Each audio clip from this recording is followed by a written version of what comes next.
আসসালামু আলাইকুম, কেমন আছেন সবাই? আশা করি ভালো আছেন। আলহামদুলিল্লাহ, আমিও ভালো আছি। আজকে তৈরি করব সবজি দিয়ে দারুণ স্বাদের পিৎজা।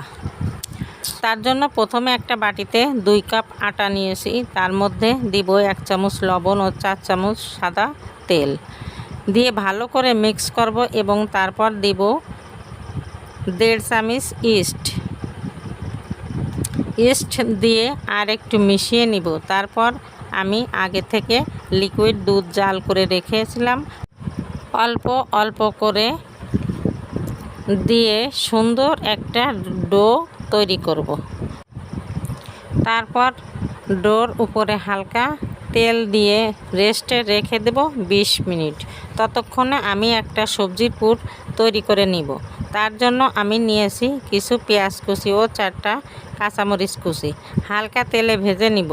ভাজা হয়ে গেলে এক সাইডে রেখে একটা ডিম দিব। ডিমটাও ছোট ছোট করে ভেজে নিব।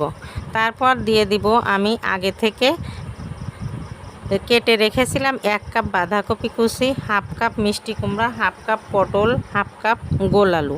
কুচিগুলো একসঙ্গে দিয়ে দিব এবং ঢাকনা দিয়ে ঢেকে দিব 2 মিনিট। 2 মিনিট পর দিয়ে দেব 1 চামচ টমেটো সস ও 1 চামচ সয়া সস। ভালো করে নাড়াচাড়া করে আবারও ঢেকে রান্না করব 3 মিনিট। 3 মিনিট পর নামিয়ে নিব।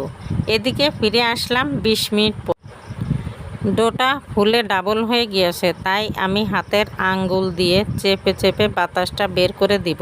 এবার একটা প্লাস্টিকের ঝুড়িতে তেল ব্রাশ করে নিয়েছি। এবার ডোটা অর্ধেক আমি ভালো করে রুটির আকারে গোল করে নিব।